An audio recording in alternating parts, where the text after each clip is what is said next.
I just kept grinding. Like I took the knocks. I worked long hours. I was doing 8-9 hours a night. I was getting paid like 40 euros. I will say that for a major brand, you'd be surprised at how little they actually pay. I just had a point of realization where I was like, I'm not moving and I can't grow. There's a ceiling on me, being put on me, and I hated it. I remember in one summer, I think I gained about 70,000 followers, which was insane. Doing these live streams and reaching this sort of broader audience has helped me get global bookings. If you do want to be a traveling DJ, you want to go to like America and stuff, I would, from early on. Welcome back to the Off the Record DJ podcast. Special guest in the building, DJ, producer, Stereohype label manager, R3Wire in the building. What's good? We do have sound effects, but I won't ruin the intro with the sound effects. How are we? I'm good. Nice and chilly in England at the minute, mate. But it's nice down here. This is the first time I'm here, and this setup is back in Leeds. I saw you last month before at the Get Closer James Hype tour, which is where I was like, oh, why don't we do this in person instead of just talking on a tour bus randomly. So yeah, thanks for coming up, mate. I've known you for a while now, and when I first got introduced to you or heard about you were doing quite big shows. So I'm quite interested to see a little bit before that journey and where like your career sort of started, because like I say, I saw you just doing big festivals, and that's the first time I heard about you. So I'll be interested to know where your sort of music, your DJ production journey like started in the very beginning days, like first equipment, that kind of thing. I mean, look, it's without giving away too much, it does go back a few chapters. But I loved when I was growing up the idea of a DJ, kind of being that focal point in a club and being able to really manipulate the music, control a crowd, get everyone hype. And there were DJs around like DJ EZ, who I looked up to. Go. Come on. Go. Then, you had people like Fonty, Bushkin, Mighty Mo. Bushkin, yeah.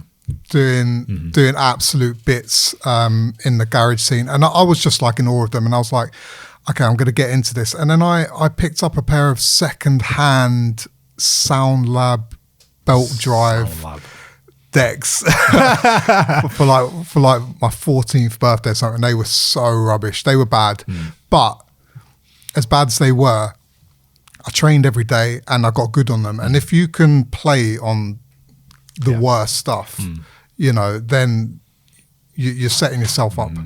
And I just got into it from then, and I started doing mixtapes that used to sort of go around my school, and they were popular in school. And it sounds like a, it feels different like, world. Yeah, it's a different world. It doesn't really happen like that. Like obviously we used to record it onto like tape, and then pass it around to your mates who have it in their Walkman. 100%. And then when I was about 16, I applied to go DJ at an under 18s event. Now that event last second ended up getting pulled, and the promoter of it turned around and said, well, why don't you come play at my over 18s event? And I was crapping myself. Were you still under 18? Yeah, I was. I'm 16 years old, but they let me in, and I went and played. And truth be told, I was awful. Right. I was too nervous. I didn't really know. I had no experience. There's one thing mixing in your bedroom, doing all these things, getting everything prepared. But when you're actually live in front of people, it's a completely different thing. And every night is obviously different because you have to feed off of the people that are there. I was sweating so much that I was literally soaked through. My clothes were soaking wet, and I was a mess. I was a mess. But for whatever reason, they asked me to come back. Yeah. Week on, week out. I basically sort of earned my stripes and sort of learned the ropes. And this I was playing vinyl at the time as well. And then I sort of migrated to CDs. I remember sitting there for weeks and weeks, burning all my vinyl on CD. And it's actually quite funny because when I listen back to some of that stuff, I'm not even like the pitch on the deck isn't even at 0. Right. I'm like playing tunes at like 140, and then the pitch is so high. Oh my god, it's such a rookie era. Right. But yeah, it's I then started sort of. I went to Faliraki as my first sort of... It's like a party island. Party island at the time. And I, again, failed miserably. So, you know... So this is quite early on still. Yeah, this is... I mean, this was now a different type of thing. I was so used to playing to a certain type of crowd in a certain way. And now I've gone to an island where you have people from all over the country... in one spot, and you need to keep them all happy. Yeah. You know what it's like. Yeah. Like one wrong tune in one of these holiday spots, 30 people leave, and then your club's now looking bleak, and then the other people are going to start to think about leaving. So you literally can't make any mistakes. And people would come up to me and say, oh, you know, that was the worst set I'd ever heard. And I actually, at the time, being naive, thought they were joking, because I was like, no, I'm amazing. Like, I'm amazing. But actually, they were straight to my face telling me that was bad, bro. And I don't know. I just kept grinding. Like, I took the knocks, and then the next year I went to Malia. Now, Malia is where I really, really sort of honed my craft. I worked long hours. I was doing 8-9 hours a night. I was getting paid like 40 euros. Yeah. It's like slave labor. Yeah, explain how it works on a party island. It's every night. Yeah, it's every single night. And at the time, like as a rookie DJ, there's definitely a pecking order. Yeah. You know, the longer you've been there, and obviously your proven results, you're going to get paid more. I was at the bottom. Right. Nobody knew me. I came in and I did an amazing job, and by the sort of, few weeks in, I'd really learned, okay, how to cater to everyone in a sort of, you know, it's like a crash course. Isn't it? Yeah. It's basically a crash course. How could you DJ to everyone in the UK all at the same time? Because you know, there's different tastes in all different cities. Definitely. Yeah. So was that your sort of first residency then abroad, or was you doing stuff in the UK as well? So I was playing smaller places, like very small places, bars and stuff like that, where I was really limited. Yeah. You know, I might be playing just like a chill out house set somewhere, and it's not really like pushing me. It was only after I'd come back from Malia for the first year, I was like, I definitely have these skills now. I'm going to go for it. And then I ended up like getting a residency in like a Liquid. Yeah. And it's like a commercial club. Club. And I bounced around a few of those. I ended up later years doing like the Players bars. I know you got one over here. And a few other places. And because of the skills I'd actually learnt abroad, it made me good here. So, you know, I'm definitely indebted to that. I did go back to Malia for quite a few years. Yeah. And you know, things went up for me, I will say. It's quite a known thing in the UK where you would do the commercial clubs if you're lucky to get one, but then in the summer when all the students go away, quiet. It's a lot quieter, so a lot of DJs do the. So this is it. Like, you're doing the student nights mostly, mainly. Yeah. So I mean, there was a point where I was doing like 6-7 nights a week, which was insane. And that year in particular, I know that I did over 100,000 miles in my car. Oh my God. Which is like in a year. Yeah, in a year, Jesus which is like Christ. Crazy. Yeah, I know. I mean, mean, you're literally doing top to the bottom of UK, just everywhere. Just say yes to everything. Yeah. Because at that time as well, you literally want to take everything, because you don't know which ones are going to fall off as well. And like at that time, especially the DJ world, clubs, whatever, they could just from the next week just be like, okay, you know what, it's not working out. You're done. Yeah. And that's it. So you are trying to get that money and while you can, and you don't want to let someone else in the door, because they're going to take your job potentially. No, 100%. You know, and it was dog eat dog. So I was doing that for a year or so, and it was really, really killing me. I got to be honest. Like, I was driving home at like 5 o'clock in the morning, not getting home till 7, 8 in the morning. When it starts getting light when you're home. Yeah, it's like, light. Oh my and, God. you're literally driving down your road delirious. But, it's part of the grind. But when you do it for so long, you don't realise the sort of toll it's going to take on your body. Humans aren't meant to be up all night. 100%. Listening to loud music. Yeah, basically. And don't get me wrong, I loved it whilst I was there. Well, I say that, not all of them. No, I mean, there were some gigs that are just like grind, like you just don't want to be there. But again, at the time you're just trying to make the money. It's grinding at you. Yeah, you're trying to get it. So from there, like I got spotted by someone who worked at Ministry of Sound whilst I was at a residency in Liquid. Right. And they saw me basically having it away, so much so in the main room that they were like, I'd like you to come and try out a Ministry. Nice. I went and ended up becoming a touring resident with those guys. That's cool. Which was amazing. The only problem is that they had like 9 DJs on rotation at the club, so there was never enough room for everyone to get a good enough looking. Right. So you on rotation at Ministry of Sound? Yeah. So whilst I did get to travel the world with them, which was amazing. Like I got to go to like Hong Kong and all sorts of places. Like I did do some miles and it was good, but I was like, I'm not going to get any further here. When I then got approached by MTV, right, which is just a mad one, to come and join their unformed at the time, basically live act, DJ act. So we would then go touring around and with the MTV sort of brand. And I got some amazing opportunities with that. Like I got to play again around the world. I got to play red carpets, got to go on red carpets, actually be featured. That's cool. Getty Images, I'm there. Red leather jacket. Everyone's after that Getty image. Yeah, exactly. And it was sick. I got to meet loads of people. Nice. But the problem is I was always underneath the brand. Okay. And they were in control. Yeah, they were in control. Yeah. Not only was I underneath the brand, but they didn't want me to supersede the brand. Sure. Like the brand has to come first, which I understand. And is that similar to the Ministry of Sound as well, I guess? Yeah, Ministries like that as well. I mean, all of them are. No one wants you to be bigger than the brand, which I get completely. So that's fine. But for me personally, it doesn't allow me to grow. And I need to grow.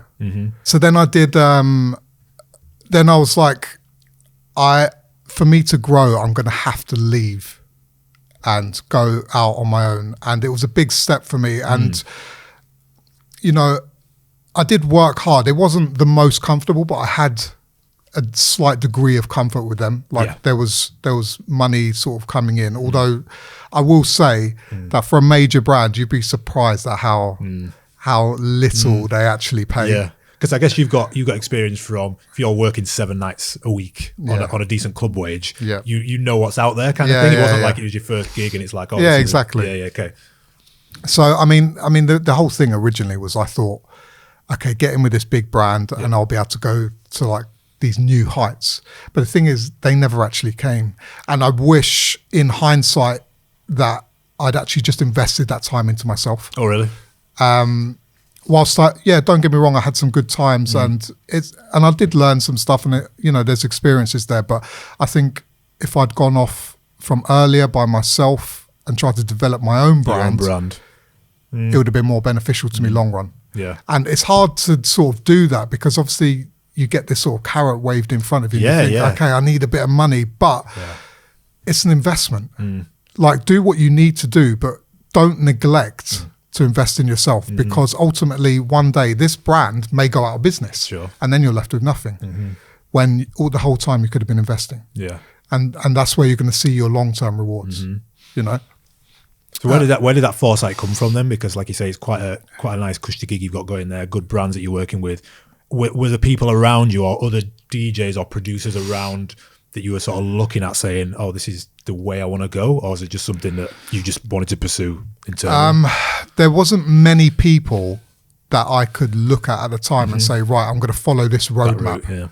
Yeah, there wasn't too many people. Obviously, like there were people doing well, like James and stuff like that. But you know, like James is an anomaly that's sort of come through. Like there's not Especially many through people. DJing. Yeah. We know in the UK there's literally less than one handful of people that come through like that and done like gone to that sort of level.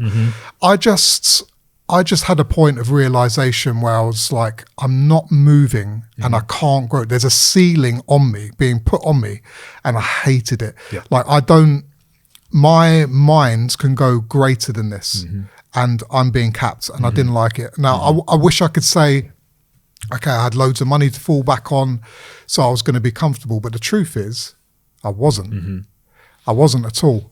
I think a lot of DJs, just in general, are sort of paycheck to paycheck, sort of trying to like grind it out. Yeah. I mean, I was doing okay, but I wasn't in a position where you could be like, okay, I'm just going to leave my job, and if I don't work for 6 months, focus on me for a bit.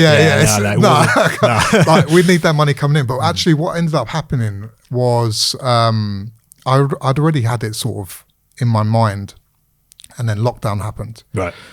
Now, you know, for everyone, lockdown really, for our industry, should I say, like it really Crazy. fucked everyone, big Crazy. time.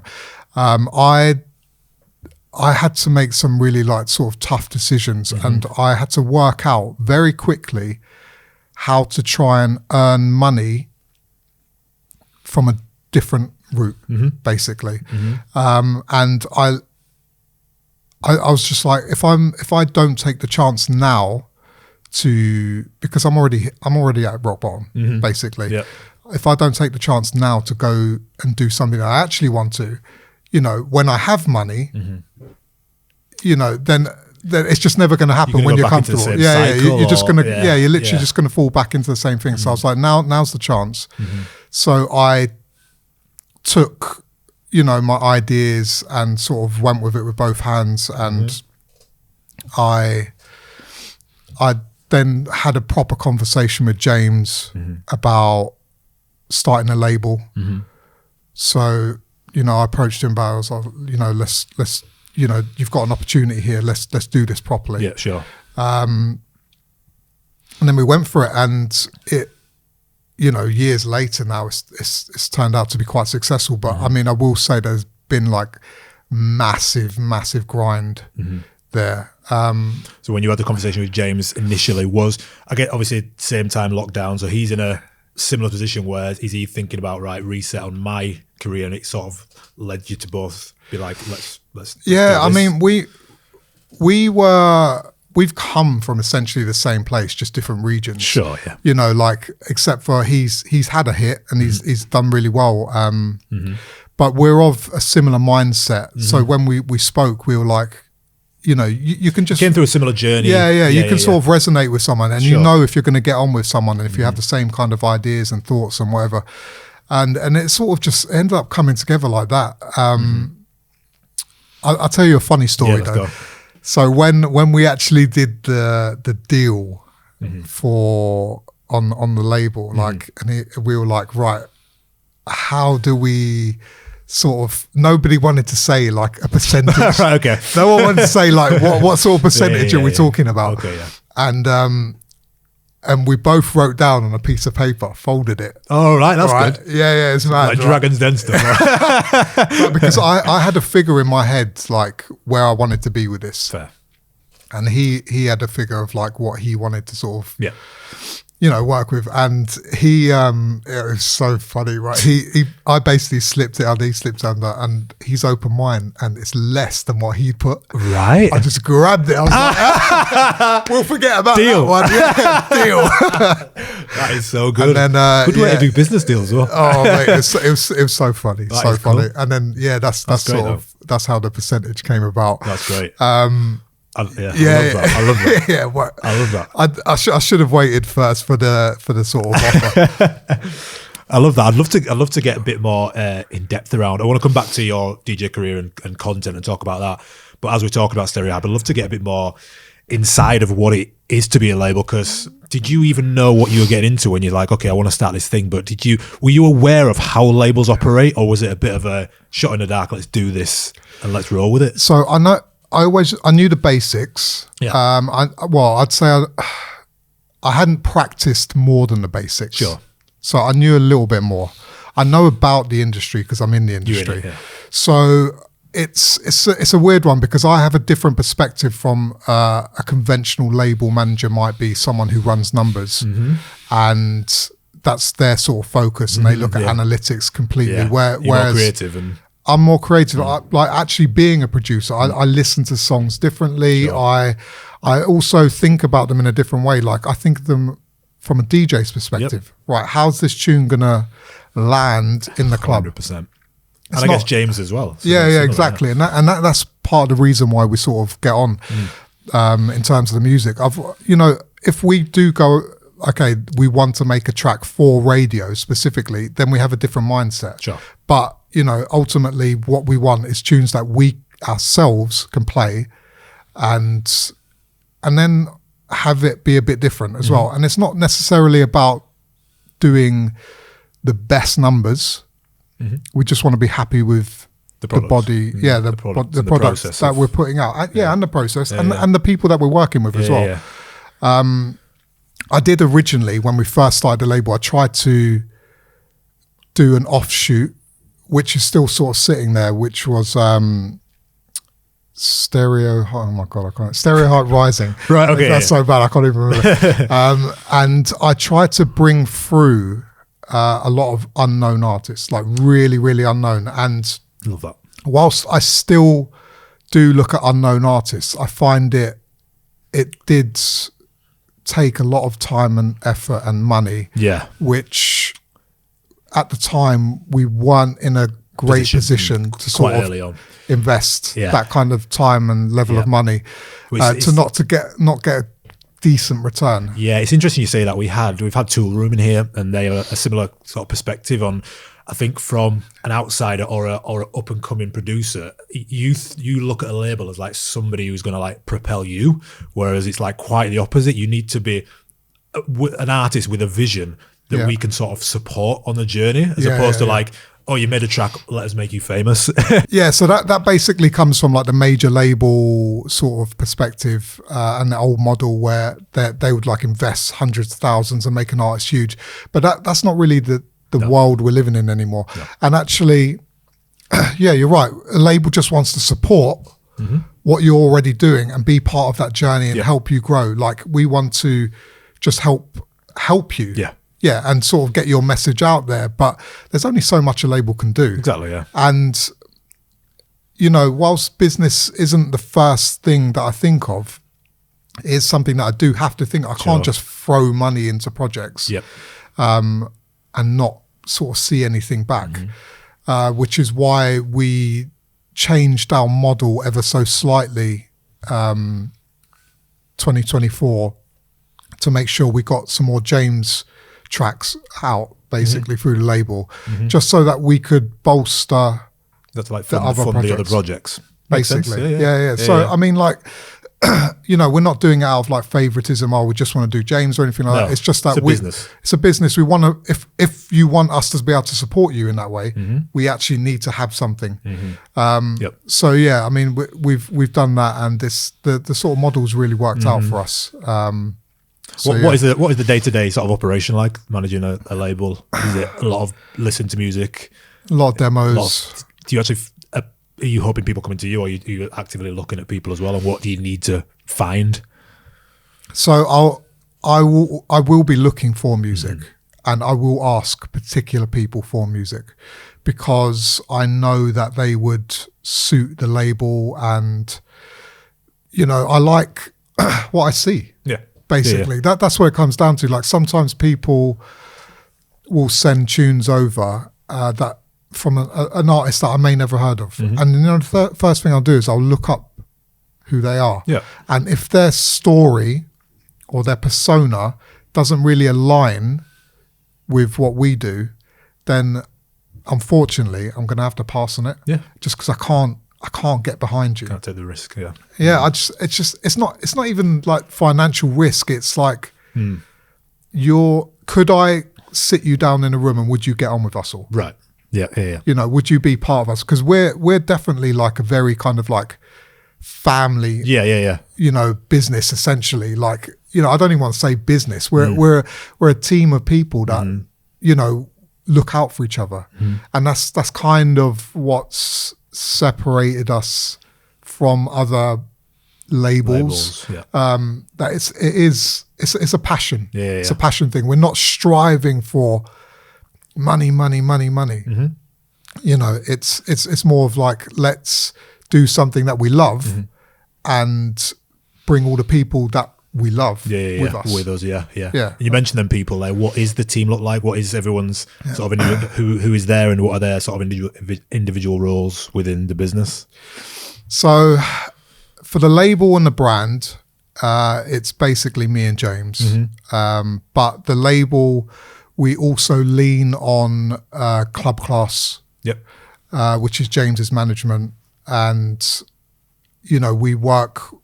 Because that's James's management, we end up sort of in a roundabout way working with them as well. And they sort of help with, you know, like day-to-day bits if I need something. But I mean, when it, you know, if we're talking about like artwork, all that stuff, that's all me. Submitting tunes, speaking to, you know, distro, and, you know, that's mostly me. And we've just actually, speaking of tool room, we've just got Matt Smallwood has come to work with Club Class. Nice. Now, so he's head of music over there. So me and him are going to be working a lot more closely now to sort of make sure that, you know, we've got even more artists. Level. Yeah, we can go to that next level. I mean, we're already reaching that next level anyway. So, you know, we just have to keep pushing forward, and like bringing people like Matt in is definitely going to sort of help. Help take things. Yeah, I mean, you know how to sort of make a splash and promote. And I remember when it all started, Stereohype, and there was so many unbelievable like live streams and performances and people on board, and it was just like almost like a masterclass in like marketing. And like when I saw you and they get closer to all that stuff around James's stuff, and it's like amazing to see. But you know, when you sort of was building your profile as a DJ and lockdown happened, is that because you've always made good content to me, and like that's why you and James align. You've always made great content, and that just funnels back into what you do and what Stereohype does. But your content's amazing as well. So your own particular DJ content is very technical. You're doing a lot of mixes. You're constantly putting out like live streams. What is your sort of process for like your content now? Is it like in between whatever time you've got? Do you have a plan, or is it just about sort of showcasing you and what you do?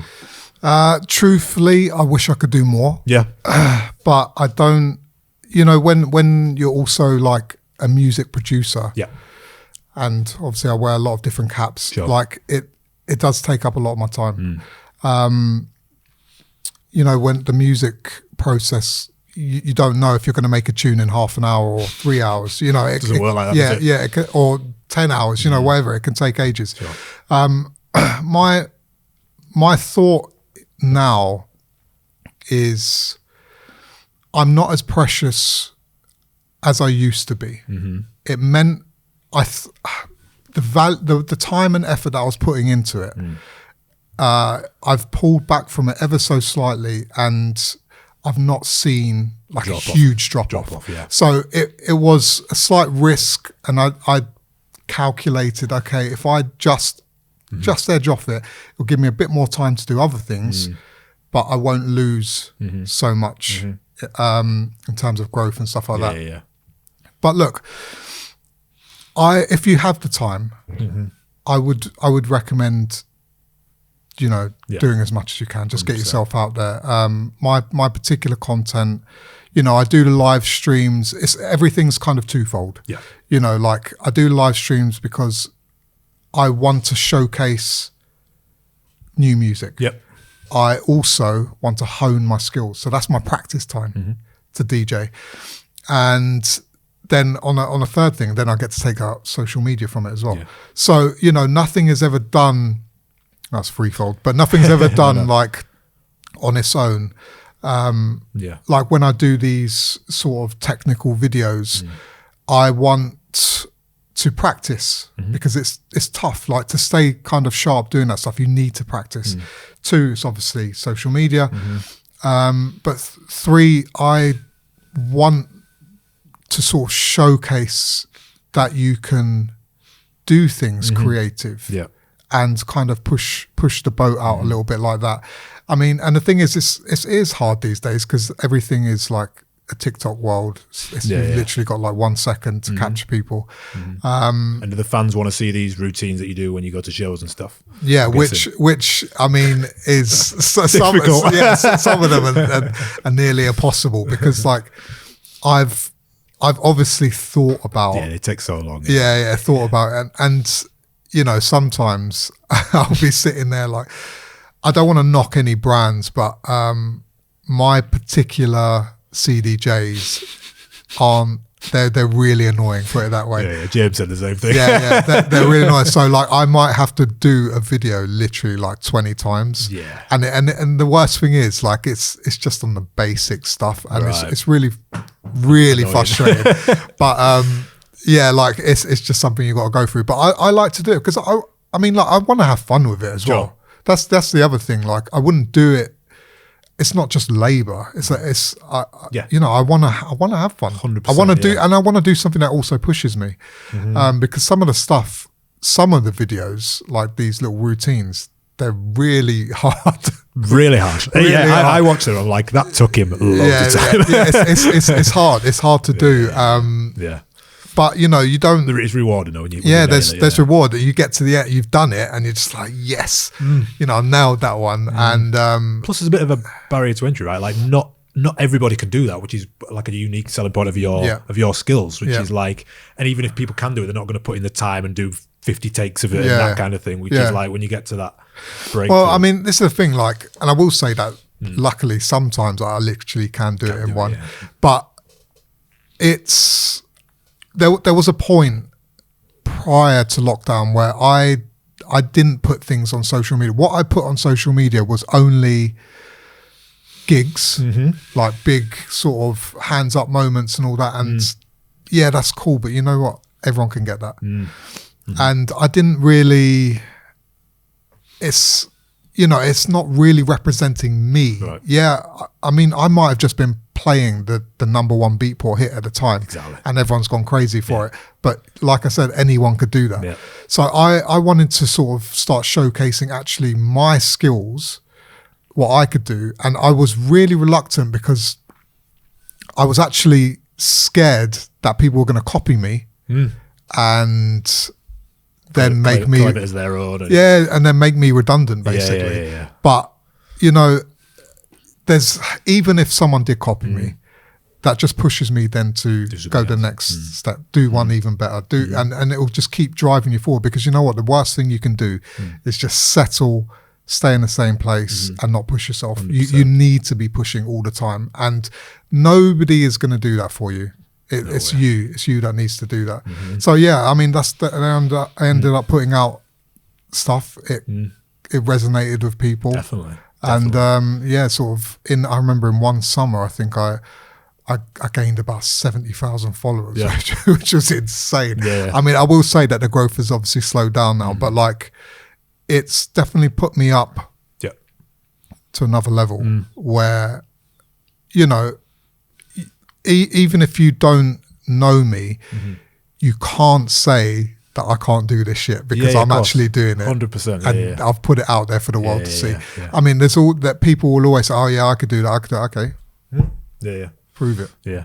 Do it then. It's out there to see people come in to book you and things like that. This is amazing. It's interesting you're talking about your process there. I think a lot of DJs, when I ask them about your like content process or something, like, oh, I don't really have one, but then they'll proceed to tell me one. But it's just because you're so used to it, and you've got, especially when you've got a little time. It's like we've literally taught this process before, where you're like, okay, let's say you got an hour, you film that whole hour, that's an hour mix, and then you've got 60 clips that are like 1 minute of that, and there's so much you can do with that 1 hour. You don't need all day to sort of put out good content sort of consistently.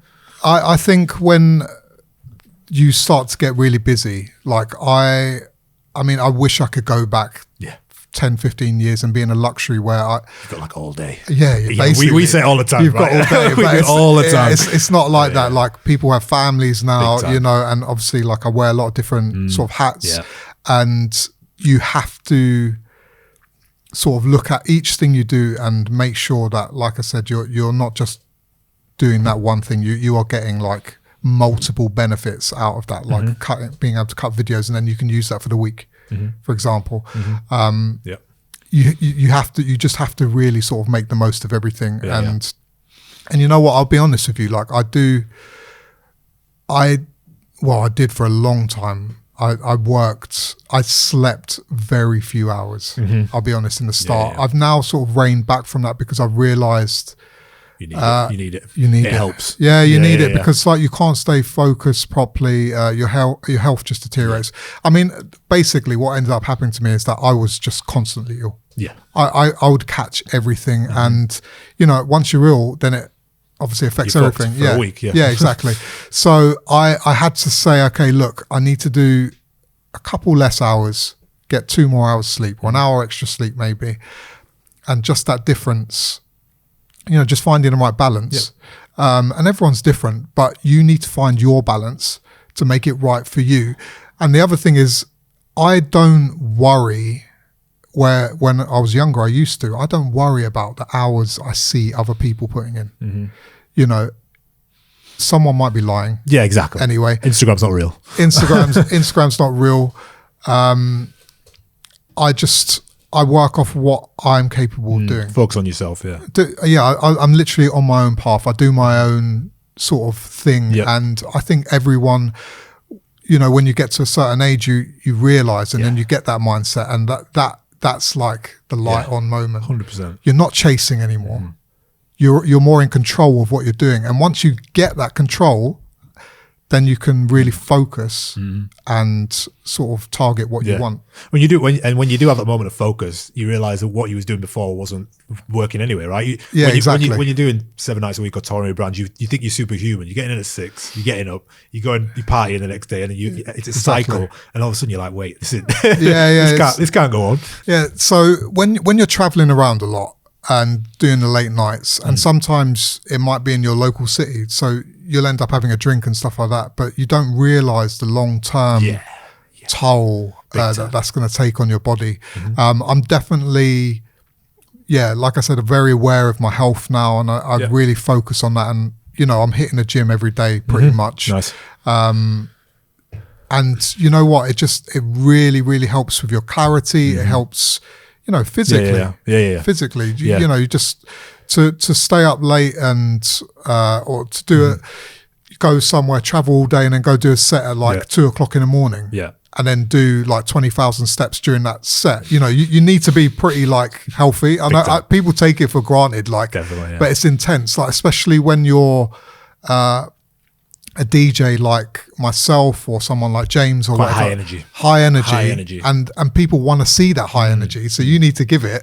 And then it's a lot. You know, it's like I said, it's about 20,000 steps in a set, which is like madness. It plays into this thing where we discussed it when James was here, but we discussed it quite regularly in like the shift in sort of nightclub culture. So it's not just DJs thinking about their health; it is literally sort of across the board, which is why you see so many sort of clubs shutting down. And the industry's just shifting. It's not gone anywhere. There's more DJs than ever. We're just in different places now. All major events are popping up. There's a lot of daytime events, daytime brunches. There's now just the internet where YouTube channels are popping up left, right, and centre. They've got their own community, and that's just where it's going now. And it's as long as you keep on board with it and you don't get stuck in the same cycle, you can thrive. Well, this is it. Like when I started doing the live streams, basically, I had no idea that there was even a world out there. And what it's allowed me to do is connect with people literally in every corner of the world. And it's you know, even if they're not watching my stream live, they'll watch it like when they wake up, or you know, the next day or whatever, or in the gym, or you know, and then I'll get messages, and you know, you realize like how much good energy you can spread into the world. And it's you don't even have to leave your house. Yeah. You literally go to bed like early. Yeah. And the thing is, also now there's like TikTok and all these things and YouTube, like you can actually make money. Sure. So, you know, if you are one of these DJs, you know, I mean, I'd be inclined to look at how much you're earning and how much you could possibly earn. Yep. And what I will say is also that doing these live streams and reaching this sort of broader audience has helped me get global bookings. Sure. Because they would never have known. I was so, like I said, I was so closed off from what I didn't want to share anything.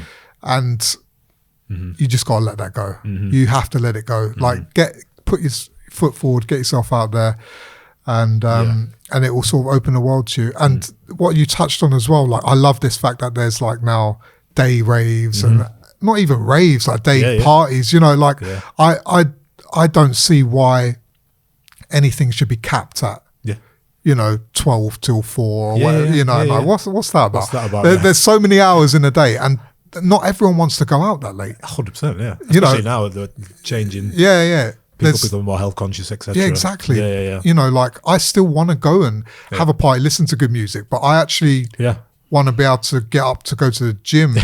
You know, also. No, time, and you know, if I'm getting in at like 6, 7 in the morning, that's not really going to work for me. And I'm here for that. Like I'm super glad to see that. With you wearing sort of so many hats, I'd love to sort of touch on your production a little bit. Where does that fall into in the scope of label managing, making DJ content, DJing out, getting bookings? How much of music production takes up your space, and sort of what is your process around making music? Are you making music every week? Is it? So I'm still making music every week. I'm not everything sees the light of day, and I do think about what I'm making. Sometimes I'll think to myself, okay, I've got something in particular coming up, so I might make an edit, drop a free edit. And you still love that process? Yeah. I still love that. I collab more now, as well, to take the burden of time off of me a little bit. That makes sense. Obviously, I wouldn't do it with people that I didn't want to anyway. But so, how does that process work then? Well, I don't know. Like, for example, I'll speak to a producer and say, you know, do you want to do something? You know, we're kind of, I know from their music, we might have the same sort of idea, similar style. And then we'll just sort of bounce around a few like really basic ideas and then develop it. And it'll just sort of go from there. I'm actually sitting on so much right now, which is... good feeling? Or is it more like how do I get all this stuff out? Or is it like... No, see, the thing is for me now, like... I don't mind how it comes out. Right. Like I'm not precious of, it has to come out through this label and I want to make, you know, 10 million pounds off of it, you know, sort of thing. It's that's for me, that's not it. Like I just want to make stuff that I actually love. You love the process. I love the process. Like I love producing. Like I've always, as much as I love DJing, I also love producing. So as long as I enjoy the process and enjoy what I'm putting out and it sort of matches what I'm doing, which it would do, then I'm happy. I don't mind if it only gets 50,000 streams. If it only got 10,000 streams, you know, like for example, then I'm still happy with that.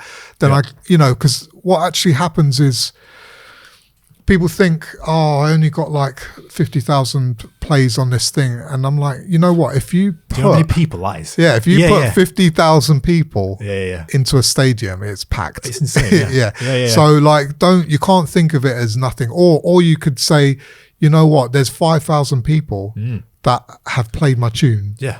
Thousands and thousands of times. You know, it's there's no club in Leeds that can fit 5,000 people in it. That's insane, well, this is the thing, and you have to think of it in a different mindset and not sort of not think, I have to get this. Obviously, if a tune pops and goes, amazing, that's great. But that speaks to all formats, like a YouTube mix or a post on Instagram or something. Exactly, it's same. Yeah. You just have to sort of show up, do it. That's the thing, showing it. Nobody, as much as anyone says they have the secret, you don't know. You need a bit of luck as well. You need a bit of luck. Obviously, you can put things in place that will help. You know, if luck's around, it'll help take it. But you know, you don't know. You don't know. Yeah.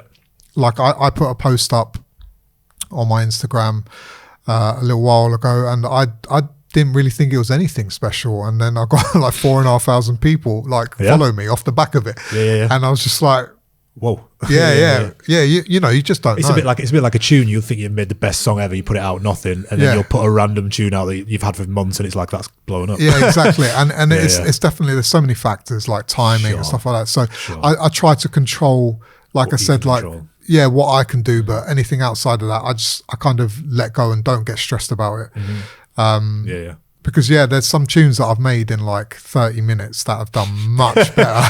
Everybody says that. They're tunes that I've spent like weeks and weeks on. You know, I've had tunes on big labels that I'm like, okay, this one's gonna pop, but literally done nothing. So the nature of the game. Yeah. So I guess all of this is sort of culminated into you going to America. Are you going this weekend? Next week? Mid next week. Into a sort of a tour. You play in Boston, Chicago, Miami, LA, Sacramento. How was this come about? Is it something you put together, or how was this sort of landed? People have always been asking me to come and play out there. Well, for about 2 years, and I had you know, to go and officially DJ in America, you need to have either an O1 or O2 visa. So you need a visa, and the criteria for it is actually quite tough. Oh, is it? Yeah, they make you really jump through hoops. Plus, it's quite expensive. Right, but money aside, I thought for speed's sake, what I'll do is I'd get a visa on the back of James's. So I got an O2 visa, and then that allowed me to go and play if James was playing there. Oh, right, okay. So it was good as in a way to sort of get my feet wet. Is this when you was out in Miami and? Yeah, so we went to Miami. We did a few bits, but it's just I couldn't. When people are trying to book me individually, I couldn't actually go and do it. Right. So, you know, I've been grinding away, like doing everything they needed for the visa application, and they keep coming back and forth. Oh, we need one more of this. We need something of this. And, you know, actually on that, if you do want to be a traveling DJ, you want to go to like America and stuff, I would, from early on, save all your flyers. Right. Save all the details of everything, because they want to see it. And the longer you can go back, the better it is. Yeah. You know, because they do. They want to see what shows you've played. Really? They literally want to see your names on flyers and stuff like that. So you know, you need all that. Plus you need like a good few thousand. And the money helps as well. Do you know the worst thing is they take the money and then they can still say no to you, which is the absolute killer. But yeah, so people have been asking me to go out for years, and I've had to turn them down, and you know, it killed me every time, because there's some big shows that I've had to let slide. So I ended up grinding away for like a year, getting my own visa. So now I have my O1 for 3 years, so I can literally go. It's amazing now. Like normally you only get it for a few months or maybe a year. I'm going to say a few months I've heard, but a year's amazing. So 3 years I can go out and play in the US as much as I want, and now that people are starting to realise that, all these bookings are just coming through, and it just opens up a whole another world for me. And you know, the US is so vast. Yeah. You know, it's so vast that, you know, you could get gigs. Obviously, you need to be doing something that's got to entice them to bring you over. Yeah, of course. But you know, there's just so many clubs, so many unis, colleges. I mean, their colleges are bigger than unis. Here, you know, so there's just so much that you can sort of tap into. So yeah, I'm looking forward to see sort of how 2025 is panning out. But I mean, this is just part one of me going over on my own. There's already like loads more for the US lined up. So yeah, it's pretty sick. A 6th start to 2025. I guess you're going to be out there, get loads of good content and footage, repurpose that, and network as well and stuff like that. I think that's a great thing. Yeah. What else have you got planned this year? Anything with yourself, the label, anything like that? So we have loads of releases. Obviously, I can't say too much, but I mean, I can give you a little nugget. We're going to release, because it was so successful, James Hype 7 Seconds, we're going to be releasing 4 remixes. Nice. One of which is for myself. Let's go. And it's another one of my kind of back to 95. I love the Wild remix. I was playing out for a bit. Yeah. It bangs and obviously because it taps into nostalgia Big as well. Time, yeah. And I guess that kind of starts showing like where I come from, like musically. And it got such a good response, that particular remix, that I sort of leaned into it for a few more remixes. Cool. So actually, I've got 7 Seconds Rewire Back to 95 remix will be dropping soon. And you know what? The riff. Oh, is it? It's the riff. The riff. As soon as you hear it, you'll be like, we'll wait. I'll be patient. It bangs. It bangs. But if you like the Wild remix, you'll love this one. Awesome. Sure. Well, but listen, mate, I'm excited to see where it's at. I know we had a bit of a chat when I seen you last about potentially doing some crossfader Stereohype collab stuff in the future. So we'll have a chat about that hopefully. But I can't wait to see this America stuff. I'm so excited for you. Congratulations on it. And here's to a successful 2025. Thanks for coming in. Cheers, mate. See you soon, brother. Thanks, mate.